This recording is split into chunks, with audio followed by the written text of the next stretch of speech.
Breeze Nation, what is good? It's your boy Pat the Designer back at it again. Who is that on the show? Is he alive, ladies and gentlemen? The money returns. He's back. Ladies and gentlemen, Hey, I'm back. Stefan Don back in the building. Yes, sir. Of course, Mr. Media himself, Jordan JC. The Don showing up just in time because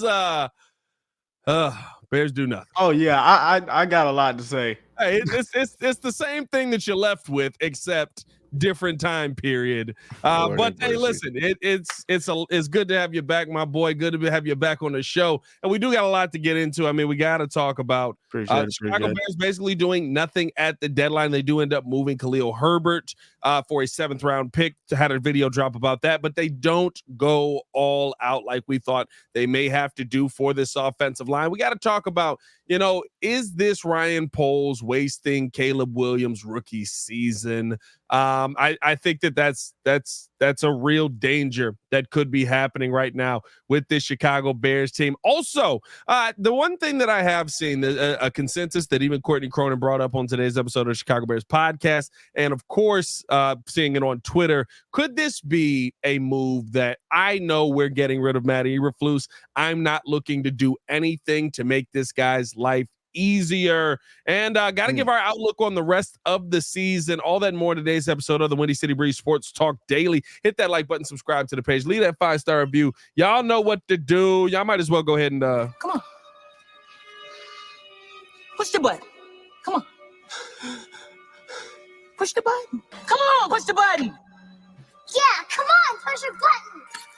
You heard what she said. Y'all heard what Sue Young said. Push the dang button, man. Appreciate y'all for tuning in and showing love. You ain't lying. As always. Boys, let's jump straight into this. I mean, listen, trade deadline is come and gone. Not a lot of big moves made. Some major moves made, I will say, but not a lot of moves made on this episode. You know what I mean? We're really talking about a few different pieces that really got moved around. Marcus Lattimore being the big name that gets moved around, of course, over to the Commanders. But you look at the rest of this Bears division and just not a lot of moves made outside of the moves that were made before the trade deadline. Bears, of course, make no moves as we welcome in the pettiest man alive in the building. Where the heck you standing at?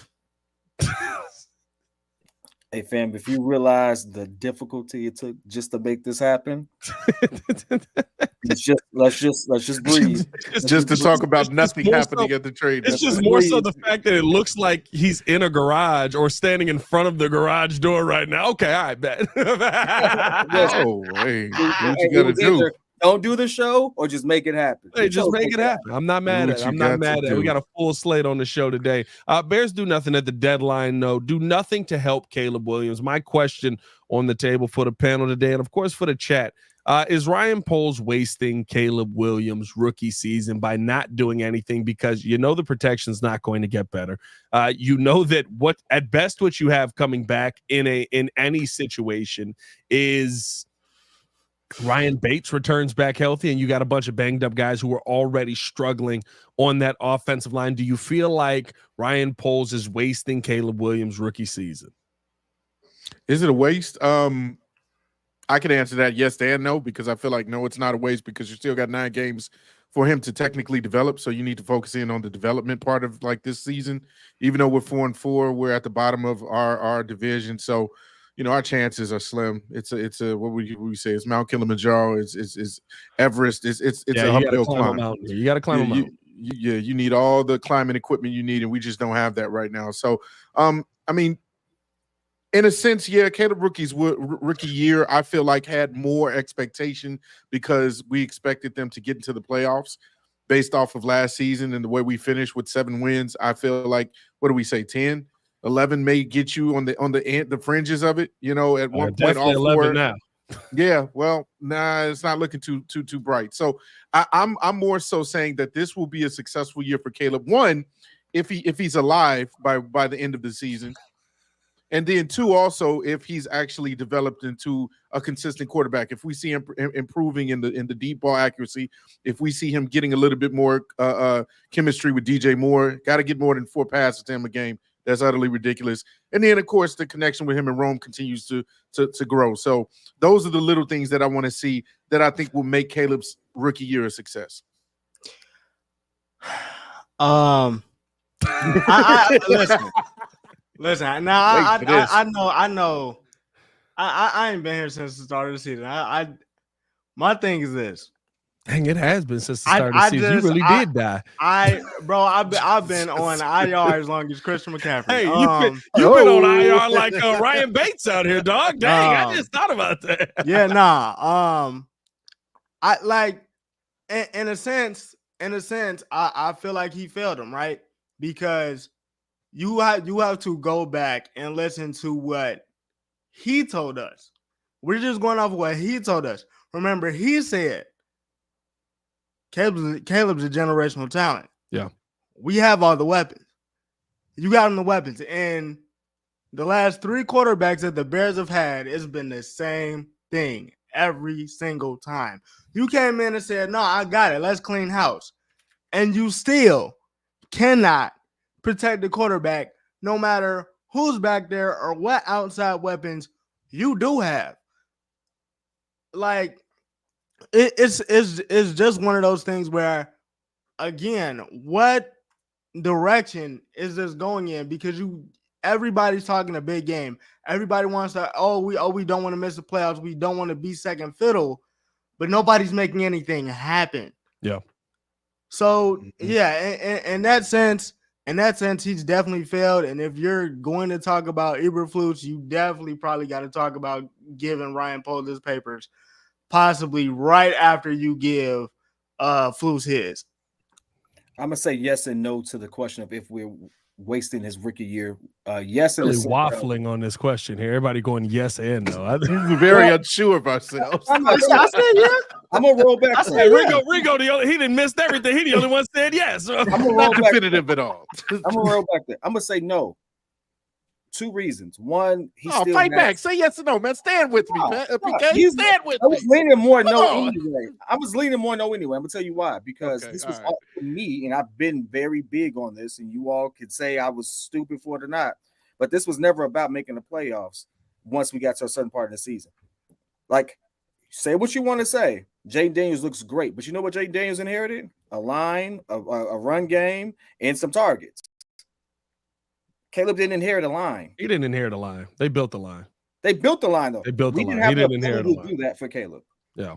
Once it became clear that we didn't have the ability to do that, I was like, okay, this is let's see how far we can go. Once it became clear that we were going to be the weakest in our division because everyone's just really freaking good, it was very clear. It's like, okay, let's just see how far we can go. Everyone wanted the playoff or bust thing. It was like, that didn't make sense to me. It never really made sense to me. I went along with it, and that's where I kind of waffled. But it's like, realistically, I didn't have a playoff or bust mentality for Caleb Williams and the Chicago Bears. And I definitely didn't have it once I saw, heck, Sam Darnold went 4-0. Like, what the heck was going on here? Like, once we saw our division get really good, it was like, how do we get the protection around our how do we develop our quarterback? So in the sense of him getting NFL reps, understanding that pressure, us finding out if we really do have a quarterback. Listen, as bad as it's looked, we know we have a quarterback. We absolutely do things that we have not seen from the past two. No matter where your allegiances lie, he looked better than Justin. He looks better than Mitch Trubisky, and he's in a very similar situation. When you can combine that, when you can come out of this and say, "Hey, I definitively have a quarterback," with all this like chaos going on, then Poles won in that sense, and we need to get up to speed. Where everything went wrong for me is, again, sticking with Eberflus. I was not a fan of that decision. I'm still not a fan of that decision. It's clear that Eberflus has lost the locker room, in my opinion. And I don't think you can redeem yourself from that. I think waiting to the end of the season keeping him to the end of the season would be a waste of Caleb's rookie season, as opposed to making a move now and showing them, hey, we really do see what you all are seeing, and we're going to make the moves immediately so that you can understand that we have your back and try to get the right pieces here. I think it's more about a morale thing that Poles has to make a move in that respect, not anything else. But go ahead, Ringer. But nah, it's crazy that you say that. Right? Just speaking on the morale part, again, that devastating. Your mic tweaking, Ringo. I thought that was No, your mic tweaking again. Yeah, I was wondering if it was me or not. Yeah. I think here's my thing, right? And we'll let Ringo get his mic adjusted and then get back in here. I think here's my thing. Failure or success doesn't have to do with the playoffs for me. Failure or success does have to do with the development of Caleb Williams. At a certain point, yeah, you want to be in the playoffs, you want to keep winning, but you could have won 10 games this season and not been in the playoffs. That to me is failure or success on Matt Eberflus, right? That's more of a Matt Eberflus issue than it is to me a Caleb Williams issue. I'm talking about, have you failed Caleb Williams in the same sense that you failed Justin Fields? Yeah, we can go out there and talk about Justin didn't do this, Justin didn't make this play, but because of that, you came into this season and you thought that, well, the offensive line would just improve because Caleb Williams was going to get rid of the football quicker. And I watched the 3-man rush kill that the offensive line multiple times on Sunday. Like and to me, to now go literally the entire season, every step of the way where you could have added offensive linemen to protect the most important pick in your franchise's history, every single step of the way, you tapped out. And maybe you were trying to add O-linemen and you were like, well, we're not going to pay this high price. That's fine. But guess what? Caleb Williams is 29 sacks into his young NFL career. My God. Yeah. We got 8 weeks to go. He's probably got 29 more sacks in him. Hey, yo. Let's be real. We're probably heading toward a 60-sack season. You muted yourself, kid. We're probably heading toward a 60-sack season for Caleb Williams because here's the thing. a lot of sacks, my boy. Here's the thing. You have no opportunity to go out and improve your offensive line's health. You have now no opportunity to go out and improve your offensive line's continuity. How is he going to stand back there and develop? This is Justin Fields' rookie year. This is what I complained about the final year of Justin Fields. This is what I complained about year 2 of Justin Fields. This is what I complained about year 3 of Mitch Trubisky. You have to be able to protect this kid, and you can't. And so what are you teaching him? How to run for his life? You're teaching him how to go out there and try to stay alive in a horrible situation that you put him in because you didn't have to put him in it. You made that decision, Ryan Poles. You could have added offensive linemen at multiple steps. And I get it. Well, we're just going to wait till we get to the offseason. We're going to address it in the draft. We're going to address it in free agency. Free agency is gross next year for offensive line. I don't know if y'all have looked at it. It looks terrible. Nasty. This is also one of those moments where I hate to say it. I go back to F them picks. You can't sit here and say you want to develop the most important pick that we've ever had and then be frugal when it comes to what you're going to spend to protect them. Hey, guess what? Guess what? We may have to be on the losing end of a trade to somebody's opinion for us to get the protection there. Guess what? You may have to spend the money that you say, oh, maybe we reached a little bit. We may have to reach a little bit. Guess what? Teams that actually are in it to win it, they take those chances. They take those chances. Yeah, but kid, you didn't have to say F them picks. He didn't have to, but you could have used them picks. I have to now. You could have used them picks. You didn't have to say F them picks. You could have used some money. That's my issue at every single step this season. You looked at what happened, what was happening in front of this kid, and you said, that's good enough. That's my issue with Ryan Poles. And I'm not to the point where I'm saying fire Ryan Poles. I don't think that we're there yet. I think that he probably is. I think you need to fire Matt Eberflus probably. But even that, right? How much of a head coach, how successful is a head coach supposed to be when his quarterback is on his back every play? Well, you got to develop these guys up. You got to get them the right. There's not talent there. Your starting center was cut for a reason. Let's not pretend. Matt Pryor's your right guard. Why is Matt Pryor your right guard? Because the dude you traded for died at the beginning of the season, and the other dude that you had in there was dead last year. But at the end of the day, everybody was like, well, maybe it'd be a little bit different. And then you just watched him in training camp, was like, no, this guy's probably dead. Like it's so. I said this yesterday on the show, dog. Every single year of me doing this show, outside of the years where I literally didn't do the show because the basement ended up getting flooded or I just wasn't putting out content like that, I have talked about this offensive line. We've had this show for 7 years. That's 3 quarterbacks. Really, that's like 6 quarterbacks, and we being real because Nick Foles came in, Andy Dalton came in. Oh, but we boy. talked about the same thing every single time. And the fact that at every step of the way, and you went out, you got your guy, you got Caleb Williams. That's your guy. I love it. Boom, he's here. I do agree with you, kid. I think he's the best quarterback out of the bunch that we've had over these top 15 picks that we've had over the last 3 years. At every single opportunity for you to add to this team, you turned your head and said, no, we can't do that right now. Here's the only thing that I would put in as maybe throwing just a little bit of a difference in this discussion. If we're not that close to winning or competing for the playoffs, because I feel like it's clear that we're not one move away from competing. So even if we were not, we were happy, we probably would have been happy. Like, oh, Wyatt Teller was picked up. Okay, great. Brandon Sheriff was picked up. Okay, great. Yeah. But I think that even with that one move, would that have moved the needle versus the North, and the fact that Detroit got Zadarius Smith, Minnesota got Cam Robinson. North no more though. It's about. But I'm just talking about competing.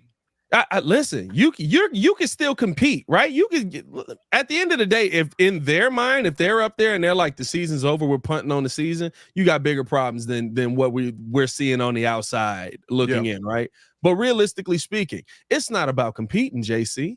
It's about keeping your quarterback alive. You may not be able to do that.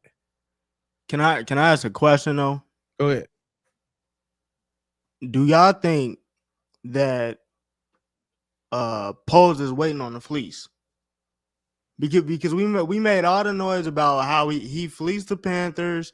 There was gonna be a big hog coming back, and he basically sat on those picks. We said that basically we thought about he needed to move those picks. Could he possibly be trying to wait on that fleece again? I feel like that's a justifiable question because of the offensive line moves that we did see get made, and you didn't pull the trigger. I think Ryan Poles has his price. He's not going to move off of it. And that's to the detriment of his team in offensive line cases. Yeah. I agree. And just to really quick, just to comment on I see you, Fee Dog, you're saying you disagree. We're not that far away because we have a Super Bowl caliber defense.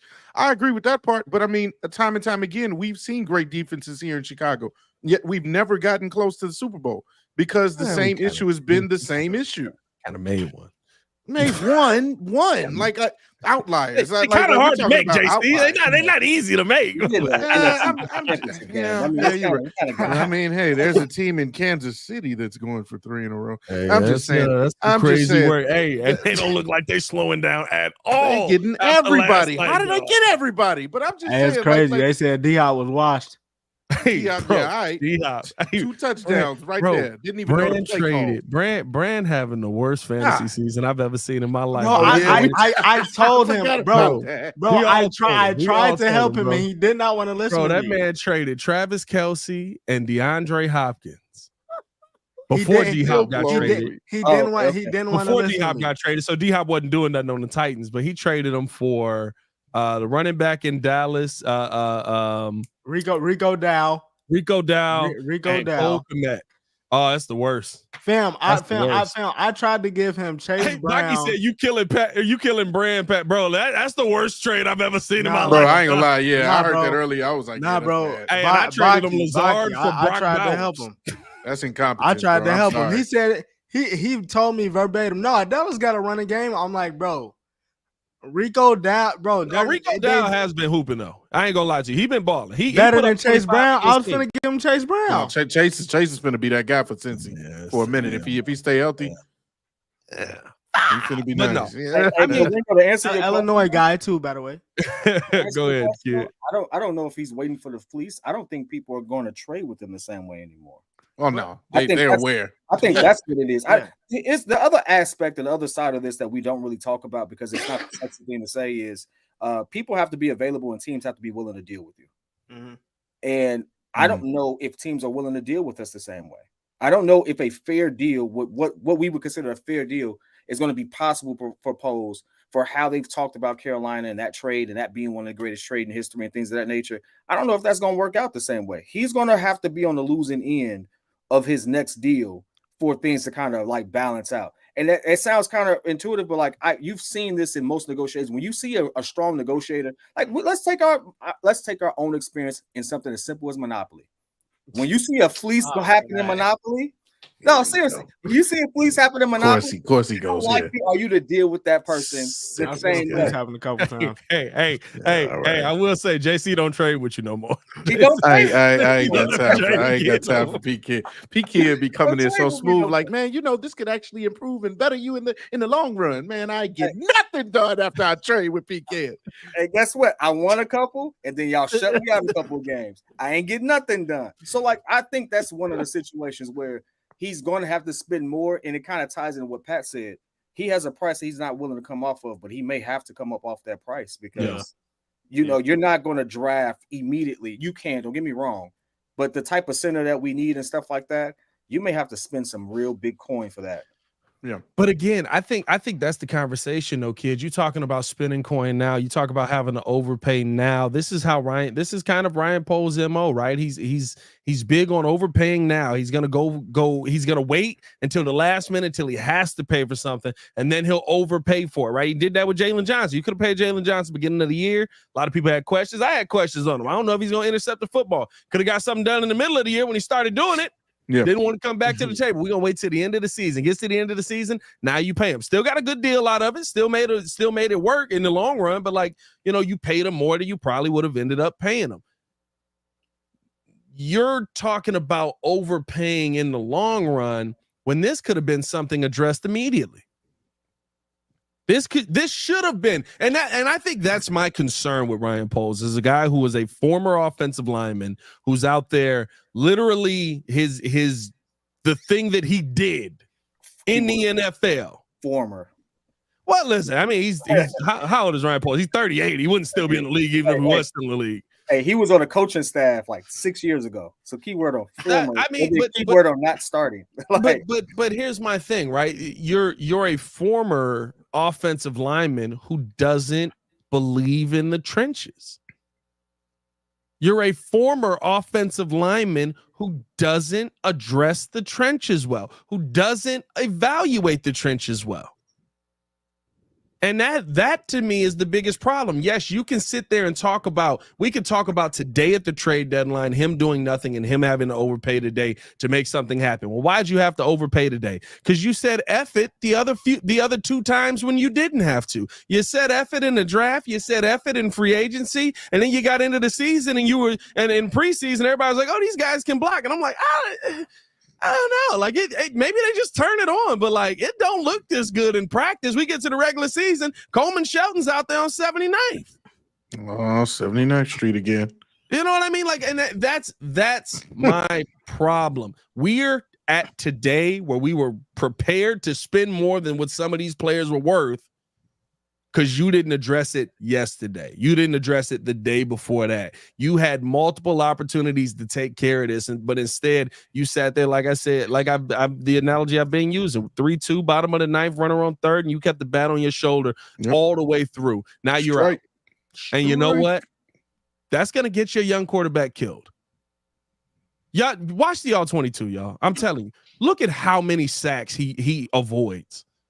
Yeah. Now, he big play hunts. I do think that there's some part of this that's on Caleb Williams to develop. There's a part of this where Caleb Williams, you got to get the ball out quicker. There's a part of this where it is on the quarterback, but it is not that big of a part.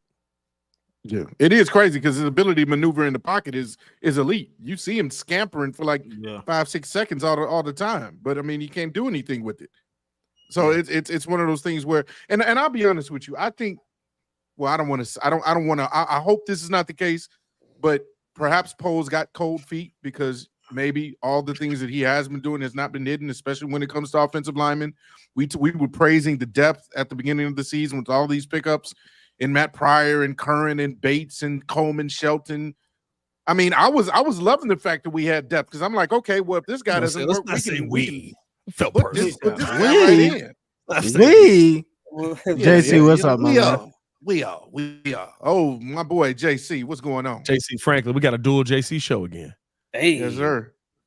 He usually shows up in the morning. Shout out to JC. But no, man, I honestly think that I don't know. Maybe Ryan posts his cold feet. Maybe he's saying, you know what, I'm gonna sit on these picks. And I know you always say F these picks, PK, but I feel like there's nothing out there right now that maybe for the long term. Because even if I mention names like Wyatt Teller and Brandon Scherf, those guys are a little bit aged, you know, or long in the tooth when it comes to, you know, their career in the NFL. Wyatt Teller's 29. 29. I mean, that's like, man, that's on the cusp. But yeah, 29. I give you that. I give you that.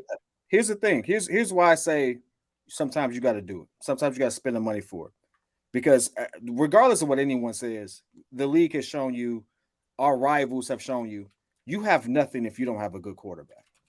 You have nothing if you don't have a proficient quarterback. So at this point, if going a little older, spending a little cash, could it be a hindrance? Yeah. But to give him that protection and experience up front to allow him to develop and see the game more would serve us better down the line as we continue to use the rest of those picks to build through the trenches.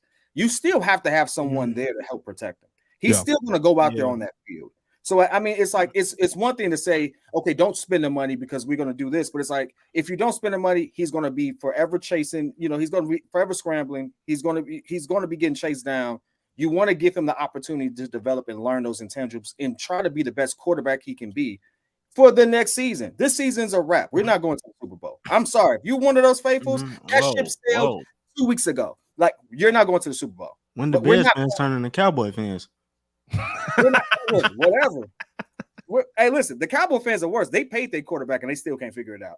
I don't know. We knew that was gonna happen though. Hey, no, it's the same thing. Listen, Dak Prescott, and this is the point of it all. Dak Prescott looked real human with that offensive line looking bad, don't he? Nah, CJ Stroud looked real human with that offensive line looking bad, don't he? CJ, oh boy. You talk about Sam Bradford looked real good with that offensive line looking good, don't he? Sam Darnold. Boy, Sam Darnold, he looking good. Like literally, you're seeing the inverse of it. You're literally seeing what the answer is happening in front of your face. Yeah. And the Chicago Bears would make you believe that that's not the problem. That it's an execution issue, that it's an issue inside of the building. That's what they would have you believe. I just don't understand it. I don't. Well, it's the overconfidence of Justin Fields. I mean, not Justin Fields. Oh, my goodness. It's the overconfidence of Caleb Williams when he came in. Yeah, I know. I had PTSD there. The overconfidence of what Caleb Williams showed and what he did without an offensive line. I keep going back to that.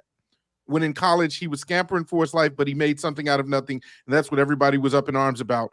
And I'm not saying he's a special talent, special arm. Great arm angles. Yes, the accuracy supposedly is supposed to be there. That was part of his trick bag. But now you're seeing that at the next level, you still need protection. Doesn't matter how much you can escape pressure. Eventually, it's still going to come for you. These guys are professional athletes paid to kill you, paid to gator roll. I'm gonna keep saying it, and then they're gonna gator roll you till you lose your limb. And then the thing is, it's literally called a death roll, JC. That's wild. The gator. I just like gator roll. The actual move is literally to twist limbs and kill animals. Like it's literally called a death roll. That's what Caleb Williams is about to experience. Nice. Help me. But I just think, I just think even the two things like you said. Like in college, that second year at USC, people kept trying to say he's washed. He had to play Superman, and then the whole time, Poles was like, "Oh man, we got all these weapons. We got this. Bodies. And then you turn around, and then he doesn't have to play. The whole gist of it was, oh, he doesn't have to play Superman. Now he's playing Superman, and then you turn around. If you know you need the offensive line help, Just look at what the Lions are doing right now. Yeah. They got 3 All-Pros on the offensive line, and Jared Goff is an MVP candidate. That man Hey, can't and even I'm miss The an gonna man tell you right attempt. has now. not missed Hey, a and I'm- pass to Amon-Ra St. Brown in a month. Bro, He's hit the last 33 passes. Silver harvest. I no, like but that. this the wild part. This is the wild part. Legitimately, this is the wild part about it. Darts. He not doing nothing. He's not. He His not. last 2 And he games, don't have to. legitimately, he has, I think it's 290 yards and like 5 touchdowns. Bro, that's the 'Cause run one game game complimenting him too. Bro, one game he had 85 passing yards and 3 tutties. It's probably because Jameer and David was killing. Gee, Like legit, we're sitting there. I'm sitting there watching Lions games, and this man is just like, oh, okay. Oh, look at that. He's open. Oh, that's when they was playing against the Titans, and they won 52-14. Yeah. No, my that's not goodness. just the Titans. Bro, That, he had you 85 talking about that passing 85 particular yards, game. 3 touchdowns, 85 3 yards, 3 touchdowns. Oh, yeah, touchdowns, you bro. talking about that? You wanna particular talk about game. efficiency. I'm talking about the entire month. No, I get you, but 2 weeks of that month, he literally has not been needed. Oh, You could've yeah. put Kid back there and just been like, hey, flip that pass over there. And the wild part about it is the reason why I like the Lions so much, and it's not just because that they could play the time of possession game, which I love. They're showing you now, like, oh, you want to play the time of possession game, we can do that. But at the same time, now we got enough weapons. We can go out, Yeah, and we can beat you in the track meet if possible. Tim Patrick was just chilling. They picked up Tim like. Yeah, that's an underrated signing. I'm No, just saying. I just think here's my thing at the end of the day. There were multiple options for you to go out there to add to this team to protect this young man. You didn't do it. There were multiple options for you to go out there and draft to add to this team to protect this young man. You didn't do it. There were multiple options for you to go out there and trade for to add to this team. You didn't do it. Coming off of a game where half your line's dead. And yeah, it might have been an overpay. You might have had to spend a little bit of extra draft capital on there. But you know what? The goal has to be, no matter what. I don't care what you think about the future draft capital and having stockpile draft picks and having having picks for the next 10 years. The goal has to be protect Caleb Williams today. You can't do that. You don't have an ability to do that. Ryan Bates coming back. I hate to tell you this, boys. I've said this multiple times. He looks like a backup right guard. He probably doesn't have a great ability to do that. He's the answer. Larry Borum came back. How'd that go? Yeah, real bad. He doesn't have an ability to do that. Coleman Shelton's your starting center. He doesn't have an ability to do that. It's not. I don't know if he thinks this is an anime made by Shonen Jump, and it's the power of friendship. And all of a sudden, like we gonna get 5 dudes just screaming in the front, and they gonna get stronger. He doesn't have an ability to do that. And now here's the thing. Y'all see the comments in the chat. Y'all see people online right now. Mm-hmm. Oh, well, we Caleb Williams, he's not even good. He's not making plays. He's missing too many plays. How can I evaluate a quarterback if he's under this much duress? How can I evaluate Caleb Williams if he doesn't have time to throw the football? Mm-hmm. We're having legitimately the same argument we had last year about Justin Fields at the end of the season. But everybody was so convinced that it was just he can't pass. Now, I will say Justin did look very similar. He was missing a lot of reads. I'm not saying Justin wasn't a part of the problem, but I don't think that's the conversation we're having here, especially after this Cardinals game. You can't tell me this don't sound like a conversation we were having 2 months before the draft. Mm-hmm. It's just, it sucks, man. It sucks that we're in this situation. One other thing we do want to talk about, well, we still got a lot more to talk about on this, but I do want to talk about it in this light with the Chicago Bears, especially because, there is a belief that the organization may end up moving on from Matt Eberflus at the end of this season. I don't even know if a Dan Campbell run could save him at this point. I mean, I guess realistically speaking, if you go on a Dan Campbell run, Caleb Williams is being miraculously protected. Everything I just said is irrelevant. And all of a sudden you're able to stop the run. Maybe, right. Yeah, I mean, like maybe that happens. And if that does happen, I guess by the end of the season, we're having a different conversation. But does Ryan Poles doing nothing at the deadline mean that Matt Eberflus is gone? Mean that I'm not helping this coach get more wins? I'm being strategic about this. This is something Courtney Cronin brought up on today's Chicago Bears podcast as well. I'm being strategic about this. I am not going to put my team in a position where this guy can get extra wins and he screws up future draft capital. Could that be? I don't think. I didn't like it. To be honest with you. And I respect Courtney. Obviously we have much respect for her here. She has wonderful takes. I don't think the two are correlated. I think one, if that was the thought process, that's more of a reason, and that's a mark against Ryan Poles as to GM malpractice, if you ask me, because you still have to protect your quarterback. You still have to build and allow him the opportunity to develop. You still have to actually show the team that looks up to you to make and trust you to make these moves that you have their best interest at heart. And so to do that just because you already were, sold on getting rid of Flus would make no sense. If anything, you could still make that move and still get rid of Flus. Why? Because guess what? The next coach is going to still need to have a line. He's still going to need to have a center. So whatever move you would have made, hey, thank you for playing our game, our version of work, right? What did you say? Work version of our game. Playing the work version of our game. Flus, you're out of there. Thank you. And now with more protection, my QB's developed a little bit more in these last 8 games. Great. And now the new guy has something to build off of to keep this going. To not make any moves, no, that would be a huge mark against Poles, in my opinion. If that's the thought process, that wouldn't even make sense to me. I mean, I don't think I'm with Kid. I don't think the two are directly correlated. If you want me to be honest with you, in my opinion, I believe these last 2 weeks is primarily what gets Flus fired. When you go into the post game and then you're talking about the yardage before the Hail Mary, those yards don't matter. We don't care. Hey, what's that one that you always talk about, Pat? What's the one when the dude breaks the things? I don't care. Like, Ray J is like, Speedy, they're unbreakable. They unbreakable glasses. They unbreakable. Oh, the Ray J, yeah.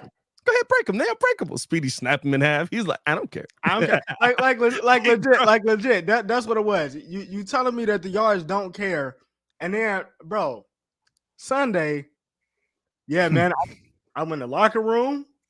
We looked at each other. Hey, man, and I love you. Let's go out here and score, bro. What? Is you cool? Dog, it's so. This is like, score. It's so bad right now. These last 2 weeks got you fired. This is where we are. And one more thing too, because this is definitive.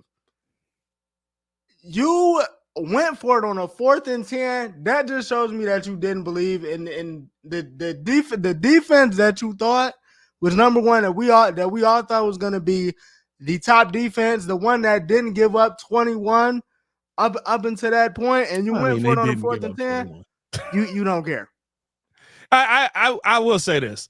At that point, I don't know if I trusted the defense either. I wouldn't have gone for it on 4th and 10, but I don't know if I trusted the defense either, because you 213 yards is a lot of yards, dog.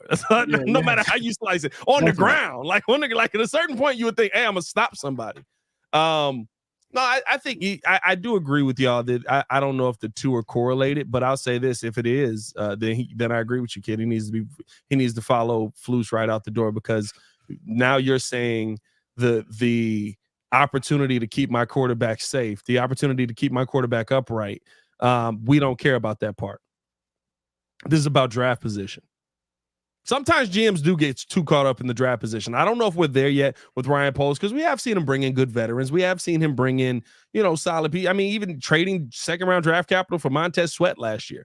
You know what I mean? Like, I think that there is a understanding of, I'm willing to give up draft capital. I think that's the other thing that irks me about this too, is when you talk about the trade deadline today, you were willing to give up this draft capital when it was a 7-win season that maybe you could turn into a 10 if Flus gets his head out of his what. You were willing to give up this draft capital in a 3-win season where we literally were like, what the heck? Like, all right, go get wide receiver help, I guess. Here we go. We're after it. And then we don't win another game for 6 weeks, and Chase Claypool is terrible and never really gets on the field because he don't know the playbook. You know what I mean? Which in hindsight, I remember people sitting there arguing with me about, hey, it takes time to learn the playbook and it takes time to get out there and you just got to figure it out. Man, D-Hop walked on the field in 30 seconds, had no idea what was going on. Didn't know the scheme, didn't know nothing. Last play, he had no idea what the playbook was and was just like, my hands up. Here I go. Hey, I'm down here. Throw it. I got you. Like, looking back on that, it's crazy some of the debates we got on that. But I do think that there could be a chance that your GM is too caught up in the draft capital and he sees where the future of this team is going. And not to say he doesn't want to compete, not to say he doesn't want to still win here, but hey, Flus, you got to win with what I got for you, because I felt coming into the season what I got was good enough. I think whether it was good enough or not, we know he felt coming into the season what he got was good enough. I think doing nothing for Ryan Poles means that he knows that Flus is on the hot seat a little bit more than him. You mentioned it too. You know, if it were up to us, Flus would already got the pink slip. Hey, see you. And then Kevin Ward be right behind Ryan Poles, looking for him to be like, hey, you're getting on the hot seat. So it's a lot of seats that are getting hot. And right now, Eberflus is on the hottest one. And so I feel like Ryan Poles is probably playing strategy and saying, you know what, if this is my last chance to show how good of a GM I am, and then kind of straighten my record and kind of undo the wrongs that I've done or undo the things that I haven't done by addressing the line, I'm going to go into this year's draft fully loaded with all of my draft picks, as many opportunities as possible in all rounds to address this line and get it right. I'm not giving up anything. Either I'm going to sell and stand pat, which is what we saw. Because at the end of the day, I think that, again, adding 1 or 2 players I don't think is going to move the needle. Yes, it's going to probably protect your quarterback a little more. Maybe he doesn't get 60 sacks in the season. Maybe he only gets 50. So you save him from 10 more sacks. But at the in the bigger picture, I think Ryan Poles is looking at this saying, hey, this is probably my last chance to prove myself at a position where I totally don't know how to evaluate it. So I'm going to go into next year's draft. He's keeping all the eggs in the basket. He said, I'm taking as many bites at the apple as I can next season. And he needs to. I wouldn't be surprised by, right? Like, we'll see like 3 veterans signed next year. We're going to see like 6 offensive linemen drafted. We're just going to be like, all right, thanks for getting it a day late. Caleb got sacked 78 times last season. Confidence is shot. Yeah. They were holding him up by the end of the year like Weekend at Bernie. Is just like somebody using his arm to throw the football out there because of how many times he got hit. Like, I get it. I think that you do have to have as many bites at the apple as you can. But dog, like it's concerning that it's concerning to me that you're willing to put your quarterback through this. Mm-hmm. Your quarterback. Not I didn't like it for Justin Fields, but at the end of the day, Justin Fields wasn't his quarterback. Mm-hmm. I didn't like it for Mitch Trubisky when Ryan Pace was here, but or when Ryan Poles first got. Well, how'd that work? Trubisky was gone; he was already in. I didn't like it for Ryan Pace when he moved on from Mitch to go to Justin, because I was like, all right, cool, we got a new quarterback, shiny new toy. I'm excited about it. Are you gonna put the same people in front of him? Ain't bad. You know what I mean? Like, I feel like we've been having the same conversation, but legitimately, if you're talking to Caleb and basically saying, man, we're going to get those guys for you, just hang on. Hang on is 30 more offensive line or defensive linemen landing on top of me. Yes. Hold on a bit. Just wait a minute. 9 whole games left, Hang on is a Diddy party in the backfield, dog. Like we're being real about this. Hey, if you look at how Green Bay is playing, what Detroit is doing, what the 49ers are now gearing back up to do, the 49ers still have a great defense. No, he ain't lied. Hey, to say it's a Diddy party in the backfield is actually an understatement. That kid might not make it at all. At least people walked away with Diddy. Anyway, moving on to the next. Moving moving on to the next one. I think this is a great way to segue into the next part of what's your outlook for the rest of the season. What do you think? What do you think about that, Pat? I think we should stay on this Diddy Party comment you just Oh, made because yeah, I yeah. said Absolutely. You opened up a lot of doors. Right. this is the thing about Kid, dog. I'm gonna say one comment and then Kid gonna be like, "Hey, let me throw that over the top," and then Nice spiral down the field. let me times 10 that. We still see you in Oh. your blurred background. What's in that closet? What's in that closet? Secrets. How much baby oil's in that closet, dog? Dead bodies, baby. My God, that's hilarious. Nah, man. I just listen. I will say this: if that is your it's like I said, if that is your logic, if that is your thought process, it's flawed. It just is. If your logic was to move on from Matt Eberflus, and so you're not going to give him help, would anyone complain? I'm sure some would, right? There's some fans that are left and right, but like, would anyone complain if Matt Eberflus won 10 games and at the end of the season you said, "Hey, we appreciate you. We think that you did a good job setting the groundwork for a culture here. And we're impressed that you got yourself to 10 wins this season. We thank you for your time here in Chicago. We hope that you're able to move on and find a job that is still a head coaching job, which he probably will off of 10 wins." But nobody would be upset if you got to the end of this season, had 10 wins, and you were like, "It's not good enough." We've done that in Chicago before. Yep, Doug Collins made the playoffs with Michael Jordan, and they was like, "Hey, we want Phil." Like, we've done that before. How did the Cubs? Who was the manager of the Cubs? Watch it now. Watch Who- it. no, who was David the Ross manager of the for Cubs? David Ross for No. Before they win the World Series, before they go on the World Series run, when all the kids are coming up, who was the manager of the Cubs? Before Joe Madden. Yeah, Dang. Ricky Renteria. Ooh. Ricky Renteria had them boys playing hard, spunky. Here we go. We got spunk. We got fight. And I think what y'all end up winning that one year? Y'all end up winning is it 86 games or something like that? It was in the 80s, yeah. Yeah, I mean, like he had a fight. They had spunk. 87. Yeah. I don't remember what it was. I don't remember off the top of the dome, but it's like, oh, we got a spunky unit. And everybody was losing their minds when they fired that man. And it was like, oh my God, how could you fire him? He got us to this point. And we think because of that, that means you have the ability to get us to the finish line. And he didn't. Mm-hmm.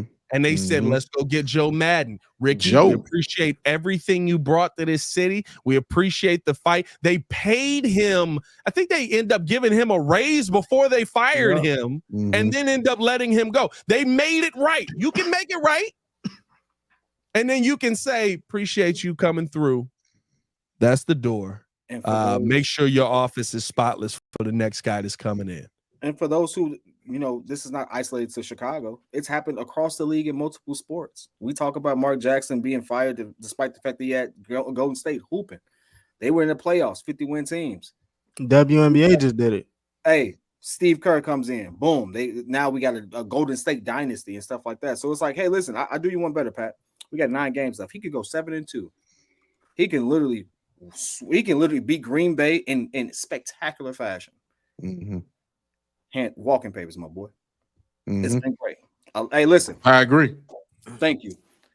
Get up out of here. Nah, I will say this. I will say this. If we start blowing teams out, you say in spectacular fashion. We start blowing mugs out. That's different. Yeah, and that's 12. I'm not wins. fooled. I'm not fooled. I'm not gonna get fooled. You start blowing mugs out because this the NFL still at the end of the day. You start blowing mugs out. That's a different conversation. We just blew Carolina and Tennessee. No. I'm talking about with the schedule we got coming up. I'm talking about you blow out the Packers, you blow out the Vikings. Like that's a different conversation. God, I'm still not keeping Matty. Don't get fooled. I'm not. Don't you do it, Pat. Don't you do it. Holla at you, my boy. Hey, here's the only reason I say that. Hey, I heard Ben Johnson wants a head coaching position. No. Here's the only reason I say that, because to blow a team out in the NFL, even a team that sucks, is not easy to do. The Jaguars are not getting blown out week in and week out. They suck. My boy. I get you, and I love you. Thank you. Wait, all I'm saying is, look, I'm not saying I wouldn't be. I'm not saying I wouldn't still be on board for moving on from him. But if you like lacing through teams out here, if you oil it up, never mind. Wow, Hey. Oh Jesus. That's all I'm saying. But I just think that, you know, like, I think that's my thing with it. If you didn't make this decision because you felt, well, Flus may win too much and that may mess up draft capital and that may mess up, like, come on, what are we talking about? Are we playing football to compete, or are we just here for a good time? Because it feels like we just here for a good time, and for Matt Eberflus, not a long time. But the beard looks good. Hey, greatest prediction of all time. The beard was fake. The hair was fake. Shout out to Jonathan Hood. Greatest prediction of all time. That man said the day Matt Eberflus got hired, he said, "Okay, good hire, like that." Shaked his hand, good stuff. Yep. He'll never see Arlington. The day he got hired, he'll never see Arlington. What a profit! What a profit, dog! Bro. Shout out to Hoodie. Hey, let's finish it out on this, boys. He may not see the end of Caleb's season. Bro, he's probably gonna see that, unfortunately, because it's a badge of honor, kid. We've never fired a coach in season. That's not a badge of honor. We're just like the Pittsburgh Steelers, baby. We're just like the Steelers. That's the best winning streak we got. 40 years. Steelers on coach 3 since the 60s. No, Steelers on coach. God, they have 3 coaches in 40 years since the 70s, bro. 40? No, since the 70s. Man, 3 coaches since 69. Nice. Man. Good to have the crew back. It's good to have everybody back, man. It's good to have everybody back in the building. Let's finish it off with this, boys, because now we know what this team is going to look like the rest of the year. Now we know kind of where this roster is going to be. Well, we know exactly what this roster is going to be set with. What is your outlook to finish the season for the Chicago Bears? You currently sit at 4-4. I guess you're not in an end of the world situation yet, but you are getting dangerously close to it. And your offensive line is in shambles. What is your outlook for the Chicago Bears season the rest of the year? 7-9. 7-1. No, I said 7-9. Whoa. No, 7-9. Well, 7-10, but 16. Yeah. I mean, yeah. Wait, is it 7-11? Yeah, No. 17 games played. 7-10. 17. Oh, yeah, games. 18 weeks, 17 games played. Let's do a little math. That's why we all talk sports. Not yet. 7-10. No, because you've already shown that you can protect Caleb. With the teams coming up, listen, if he survives this, bro, you got it. You got it at this point. Bro, I told y'all. If he survives this, you got it at this point. You're literally, if he survives this, he's a god. The back half of this schedule, you got the Packers, you got the Niners, you got the Lions, who are putting up 52 on Mug, and Jared Goff is literally doing nothing. Oh Jesus! Minnesota, bro. You only got one gimme. Caleb live. You got what's your gimme? What's your gimme? Don't say New England. Patriots. No. Have you seen how Drake Mays played lately? Dog. Have you seen lost to Indianapolis? Time out. We lost to the Colts. How is New England a gimme? If we lose to New England, Eberflus is out the door the next day. Should have been gone. Listen. Hey, it sound good. Kyler Murray is a different beast. No, he didn't do anything. No, hold on. They had 200 rushing yards on his college. Yeah. But even so, losing to Arizona, you lost to the 4th or 5th best offense in the NFL. That's the fact that you couldn't move the football is concerned. Yeah, the 4th or 5th worst defense is is not in the top of the league in offense. In fact, the Patriots were the laughing stock of the league for a while this season, and it's still a good season. But every time I'm looking at them fantasy points, Drake May giving you 30 to 40 points a week. He's doing his job. They found their quarterback. If you lose to them, it's like losing to the Panthers. I disagree. Nah, bro. Hold on. I disagree. Time out. I got to interject. Drake May has absolutely been balling. Christian Gonzalez is actually better than Sauce this year. Nobody's talking about it. You got Jalen Jones on the other side of that. They do got some dogs. So if you don't come prepared, they might be able to get you. And Ramondre Stevenson is really good. So, dog, they 2-7. Yeah, but they changed their quarterback halfway through. Yeah, Drake just started. They 2-7. They changed their quarterback 3 games or 2 games ago. Drake may already got a win. Different team now. Dog, they're not. Hey, listen. I say this, and we can break that game down. You know, we'll break that game down later in the week because that is the game coming up. But here's the problem: if you looked at that Cardinals game, you already know what the game plan is for the rest of the season versus this offensive line. Engage 8. Engage 8. Engage 8. Like I hit the wrong button. Engage 8. Engage 8. Engage 8. Engage 8. Engage 8. I'm literally blitzing you every play. Brian Flores blitz gonna sound a little different. It's just Caleb's gonna have 81 sacks by the end of the season. Ain't that a record? I don't know, but it's gonna get close. Because that's more than David Carr. But here's what I said, and I've said this forever. David Carr was a good quarterback. He was. David Carr was a good quarterback, and Houston broke him. Killed him. You're at risk of doing that here. You really, really are. Jesus, Jamil said we're not winning another game. Hey, bro, he had 76 sacks in a season. In less games, too. Yeah, that's true. You got another game to get more sacks. Hey, dog, that's bad. I mean, officially, because I didn't give an actual record. I'm gonna go through the division first. I think we said 4-2 to kind of keep up with this division. I think at this point we're going to be the opposite of that. I think we're going to go 2-4 in the division. I think we're going 2-4. Seattle, San Francisco, New England. I'm gonna go 1-2 with that. So what is that? That's 3 more wins. Yeah, 7. 7 is the same as last year.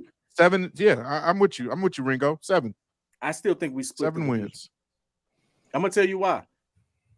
Our defense, because here's the thing that no one talks about. We didn't have Montez Sweat last game. That matters. You were missing 3 of your top 5 defenders. We were missing some juggernauts on our defense. So let's not go too crazy with this. I still think they would have ran the football down the middle and it wouldn't have mattered. But it wouldn't have been as bad. But for some odd reason, I do believe that we can have Jared Goff's number. I do think that we can win one against Green Bay. And I do the first team to do that. Look, I give you the Green Bay. And Sam Donald he way more optimistic than us right now. I give you the Green Bay one because I think we will win one against Green Bay because I think that Jordan Love will give you the football. I don't think we're gonna beat Seahawks. We're gonna get killed by Detroit. The Cardinals just ran for 200 yards on us. They got Jahmyr Gibbs and David Montgomery. What we finna do? Hey, David always has a chip on his shoulder too. He's my boy. They just put up 52. Fam.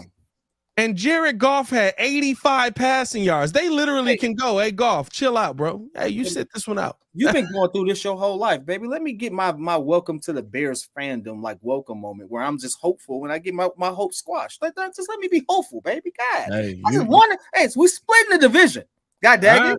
3-3. Okay. Right. I agree with you. I think we're going to lose against 49ers. We're going to lose against Seahawks, which is a problem. That's how I feel about that. So I got 3 on. You got us 8.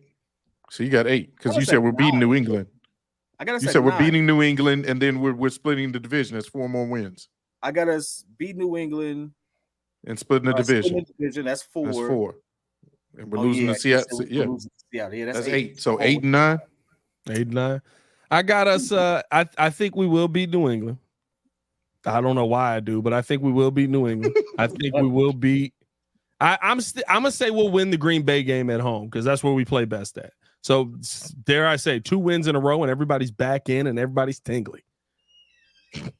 I think you lose to the Vikings because you're gonna get blitzed all day. You're not gonna have an opportunity to throw the football. You blitz. I think all night. Legit.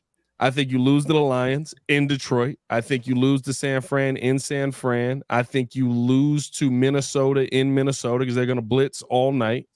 I think you lose to Detroit. You're at 2-4. So now I'm at 6 and 8. You're 6 and 8. I think you. Dang, I think I do only have 3 wins the rest of the way. That's crazy. From where we were at the beginning of the season to now, right before the bye week. Right before 2 games away, we were like, man, we going into this 7-3. No, you know what? I'll say this. I think you beat Seattle at home. So I'll say that's 7 wins, and I think you Seattle finish out the season losing to Green Bay. Seattle at home is crazy, but No, you're playing Seattle in Soldier Field. Seattle in Soldier Field on in December. Give me the Bears. I take it back. I thought we were going to Seattle. My bad. We here. I take it back. Here, I think we can beat them. I don't think we beat them. 9-9. I mean, 9-8. 9-8. I thought we were playing. We were going there. My bad. No, we playing New England at home. We play Green Bay at home. We play Minnesota at home. I just listen. Unless Minnesota falls, right? Bro, that blitz is. I'm telling you, we just got cooked by Buda Baker and a 3-man rush. We just got cooked by Buda Baker in a 3-man rush. I don't see a way you stop Minnesota. And the crazy thing is, Flores disguises it so well. He does that because he gives you one look pre-snap, and then the minute they snap the ball, it's like, man, you ain't got to disguise it versus this offensive line. They ain't gonna see it coming anyway. Not this one. Oh man, they ain't gonna see it coming anyway. Van Ginkel about to have 5 sacks. This man dropped back and Buda Baker was coming, and he was like, "Oh, he about to hit me. That's tough." All right. It's bad, bro. The outlook for the season is not good right now. I don't think a couple of wins gets me there. Because I think Jordan Love will get a football away. I still think this defense is very opportunistic. I don't see a way you protect Caleb. Maybe I'll change my opinion if by some stretch of the imagination you find a way to protect your young quarterback over the next couple of weeks. And I think also you got to put this on Caleb as well. If Caleb Williams is willing to take the short passes, I forget who's. I think it's John Madden. I think it's John Madden that said it. You never go broke making deposits. Little by little. I understand you want to take those deep shots. I understand you want to take the underneath routes, but you gotta hit the man right. That's right there. And Caleb's not doing that right now. Yeah. Captain Checkdown, Drew Brees is in the Hall of Fame for a reason. And you don't have to be that guy your whole career. Nope. You don't have to be that guy your whole career. I'm telling you how to survive today. Yeah, without a line. DeAndre Swift is right there. Throw it. DJ Moore right there. Throw it. DJ Moore underneath. Let him get as much yak as possible. What I say, I want to be high off hope and drunk off yak. Let him get as much yak as possible. Just dump it down. Just take the short pass, bro. We might see Cole Kmet become a full-time lineman for the rest of the year. He might not get any more receptions. And this is the worst part about it. Shout out Jailbreak with this comment. There is talent on this team. You dang right. There's so much talent on this team. But you know what? When that talent don't matter, when Caleb is on his back. Can't throw from that position. And when Cole has to block. Hey, never mind. That was about Never mind. Never mind. Joke right there. Woo! Shout out Miss Stone. Hey, we're gonna get up out of here, man. Appreciate y'all for tuning in and showing love. Hit that like button, subscribe to this page. Leave that 5-star review. Y'all know, don't you cover your face, kid. Leave a 5-star review. Y'all know what to do. You uncover your face, kid. For Mr. Me yourself, George. Yo, y'all nuts, man. The return of Ringo in the building, and of course, the pettiest man alive, Mr. P Kid. It's your boy Pat the Designer back at it again. Y'all stay safe out there, Chicago. Bed down. One love. Peace. Oh, I hate this dude. This is crazy. Yo, it's crazy. I can't stand him, dog. He does it at least once or so. Great joke. It's a great joke. Okay, great joke. Hey, y'all, guess what? At least we will go into the next season with hope, as we always do. Our best time in the season is the off season. Hey, Chris just said, It's I'm so draft. We against get the excited Eagles during the right now. draft. You will, my boy. Hey, listen, dog. I'm gonna go out in a blaze of glory. I think we're gonna split the division. I don't care what you say. Argue with your mom. I hope you're right. I hope you're right. I want you to be right. I want to go 4-2 still.